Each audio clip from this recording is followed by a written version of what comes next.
हिमाचल और गुजरात के चुनाव परिणाम से जहां भाजपा गुजरात को लेकर खुश है, तो कांग्रेस हिमाचल से आए परिणाम पर मुस्कुरा रही है। इसके चलते मध्य प्रदेश की राजधानी भोपाल स्थित भाजपा और कांग्रेस के प्रदेश कार्यालय में जश्न मनाया गया। उधर सीएम शिवराज सिंह चौहान ने सरपंचों का मानदेय बढ़ाने का ऐलान किया है, लेकिन कांग्रेस ने कहा कि पंचायतों में उनके हक छीन लिए गए, लिहाजा इन्हें वापस देने की जरूरत है। इसके अलावा राजधानी में गोली चलाकर फरार होने वाले शिक्षकों को पुलिस ने 1.5 माह बाद धरतों पहुंचा है। गुजरात चुनाव में भारतीय जनता पार्टी ने ऐतिहासिक जीत दर्ज। विपक्ष के इससे बमुश्किल 22 सीटें आई हैं, जबकि भाजपा को 156 सीटों पर ऐतिहासिक जीत मिली है। इससे उत्साहित भाजपा कार्यकर्ताओं ने राजधानी स्थित भारतीय जनता पार्टी के प्रदेश मुख्यालय पर जश्न मनाया। इस दौरान ढोल ढमाकों की थाप पर कार्यकर्ताओं ने इसे मोदी की जीत करार दिया है। सीएम शिवराज सिंह चौहान और प्रदेश भाजपा अध्यक्ष वी.डी. शर्मा ने भी इसे मोदी का मैजिक बताया है। गुजरात की विजय नहीं महाविजय है, अभूतपूर्व है, और ये केवल महाविजय नहीं है, माननीय श्रीमान नरेंद्र मोदी जी के प्रति विश्वास, श्रद्धा और स्नेह का प्रकटीकरण हुआ है। जन जन के मन में वे बसे हैं, और गुजरात में जो विजय हुई उसने सिद्ध किया है कि वास्तव में वो कल्प वृक्ष हैं। जनता असीम श्रद्धा उनके प्रति रखती है। गुजरात के परिणाम जो आज आ रहे हैं, ये इस देश के इतिहास में स्वर्णिम अध्याय है राजनीति का। पूरे भारत के इतिहास में किसी भी राज्य में इतना रिकॉर्ड जीत मुझे नहीं लगता है कि किसी दल की हुई होगी। ये जनता का, भारत के लोकप्रिय प्रधानमंत्री, दुनिया के सर्वाधिक लोकप्रिय नेता माननीय नरेंद्र मोदी के प्रति जनता का अथाह विश्वास है।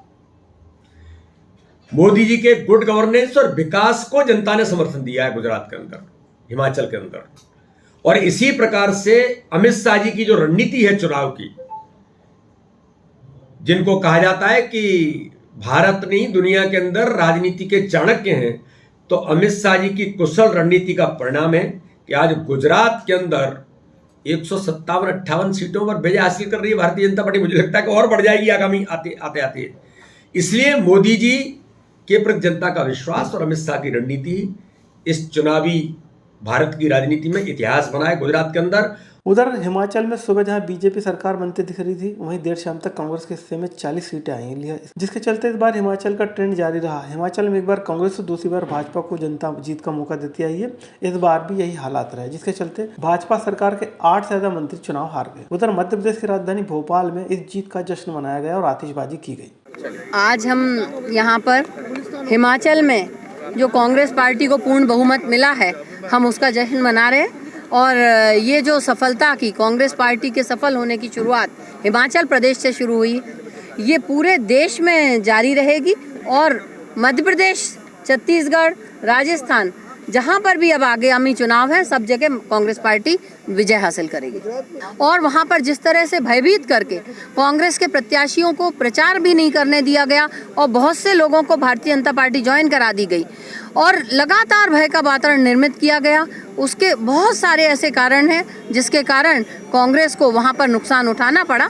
लेकिन अन्य प्रदेशों में ये कहीं पर भी उनका भय का वातावरण वो लोग निर्मित नहीं कर पाएंगे। कांग्रेस पार्टी सफलता हासिल करेगी। हिमाचल प्रदेश में कांग्रेस की बहुत बड़ी जीत हुई है, उसी को लेकर मध्य प्रदेश कांग्रेस कार्यालय में जश्न मनाया जा रहा है। हमारे सभी नेता यहाँ पर साथ में उपस्थित हैं और ये बहुत खुशी का दिन है, क्योंकि भाजपा को हराकर हम लोग कांग्रेस की सरकार वहाँ पर बनाई है हमने।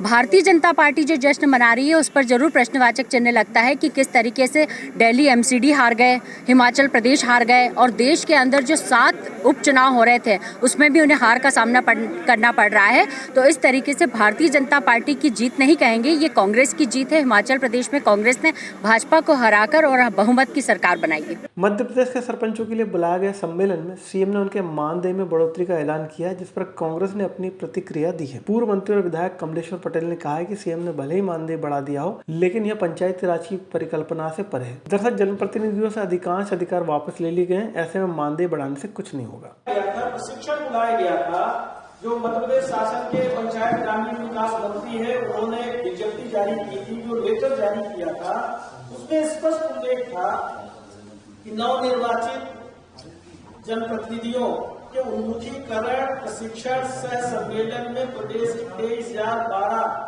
पंचायतों के सरपंच, 52 जिला पंचायतों और 313 जनपद पंचायतों के प्रतिनिधि शामिल हुए। प्रशिक्षण निर्धारित 9 जो 9 विषय में प्रशिक्षण देने वाले थे। गरीबी उन्मुक्त और आजीविका उन्नत पंचायत, स्वस्थ पंचायत, बाल हितैषी पंचायत, जल संतृप्त पंचायत, स्वस्थ और हरित पंचायत, आधारभूत संरचना वाली पंचायत, सामाजिक रूप से सुरक्षित पंचायत, सुशासन वाली पंचायत और महिला हितैषी पंचायत के आधार पर प्रशिक्षण दिया जाएगा।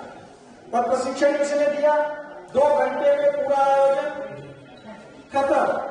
एक व्यक्ति ने पूरा प्रशिक्षण दिया और उनका भाषण सुन के प्रदेश की जनता को पहले से पक चुकी है। बीते 25 अक्टूबर की रात अशोक गार्डन एरिया में एक युवक को गोली मारकर फरार हुए अरबाज को पुलिस ने गिरफ्तार कर लिया। अरबाज सबसे कम उम्र का एसटी शीटर है। इस पर 3000 रुपए का इनाम भी था। जानकारी के मुताबिक फरियादी अशफाक पर हुए हमले के बाद पुलिस ने अज्ञात के खिलाफ मामला दर्ज कर जांच शुरू की थी। बाद में अरबाज के बारे में जानकारी मिलने पर उसकी तलाश की जा रही थी। इसके बाद यह अब जाकर पुलिस के हत्थे चढ़ा है।